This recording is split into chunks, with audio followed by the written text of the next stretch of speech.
What if I told you a woman predicted her own disappearance and left behind a video in case she never returned? Her name was Susan Powell, a mother of 2. She vanished without a trace, and the people closest to her were hiding secrets that would eventually explode into tragedy. This is the story of Susan Powell, a woman who tried to protect her children, who saw the danger coming, and who still wasn't saved. Her case remains one of the most disturbing examples of a slow, visible tragedy, one that unfolded in plain sight while everyone around her kept missing the signs. Susan tried to speak up. She tried to warn people, but in the end, her voice wasn't enough. Susan met Josh Powell in Washington. They connected through church, and for a while, things looked promising. He was confident and charismatic, and Susan believed she had found someone to build a life with. But that life began to crack soon after. Josh controlled the money, monitored Susan's movements, and argued constantly over religion, parenting, and even food. He refused to work consistently, spent recklessly, and created financial stress that never seemed to go away. Susan stayed for the children. She loved her sons deeply and did everything she could to keep their lives stable. But behind her efforts was a growing fear. She told friends she didn't feel safe. She wrote messages and kept records. And eventually, she sat down in front of a camera and recorded a video where she said that if anything happened to her, people should start by looking at her husband. That wasn't a casual statement. It was a warning, and no one realized just how serious it was until it was too late.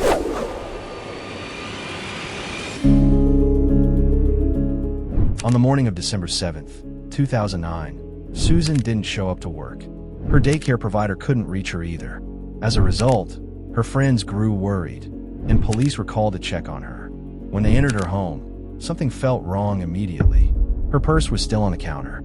Her phone and keys hadn't been touched, and 2 box fans were running in the living room, blowing over a freshly cleaned wet patch on the carpet. Josh and the children were missing. Hours passed before he returned, claiming he had taken their 2 young sons camping overnight. He said they had left after midnight and spent the night in the freezing Utah desert. Investigators were stunned. The story made no sense. But without a body or clear evidence of a crime, they couldn't arrest him. And then came a statement from one of the boys. He said, "Mommy stayed where the crystals are." No one knew exactly what that meant, but it was unsettling. And it suggested that Susan had not simply walked away. As police began digging deeper, they uncovered things no one had expected. Josh's father, Susan Powell, had an unhealthy obsession with Susan. He had taken secret videos of her. He had stolen her personal belongings, including her underwear, and he had written journals describing disturbing fantasies. Josh soon moved with his sons to Washington and into Stephen's home. There, surrounded by secrecy and dysfunction, he stopped cooperating with the investigation. Susan was still missing. No new leads emerged, and although suspicion was growing, there was still nothing the police could do to force answers from Josh. Her case went cold, and for years, the silence around her disappearance only deepened.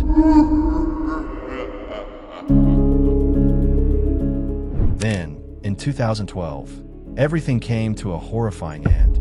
Josh had been granted a supervised visit with his sons, Charlie and Brayden. As they approached the house, the boys ran inside. Josh quickly shut the door behind them, locking out the social worker. And within minutes, the house exploded. Josh had attacked the boys with a hatchet, then doused the home with gasoline and set it on fire. All 3 died in the explosion. Before doing so, Josh had sent one final email to his attorney. It simply said, "I'm sorry." And just like that, the last person who might have known the truth about Susan was gone. Susan Powell was eventually declared legally dead, but her body has never been found. No one has been charged, and the case remains open. So what really happened to her? Was it a carefully planned murder? Was there help from others in covering it up? And why didn't the system step in when Susan was clearly trying to be heard? She left behind warnings. She begged for help, but nothing happened. And now, 3 lives are gone. So here's the question I want to leave you with. What does it take for someone to be believed before it's too late? Let me know your thoughts in the comments.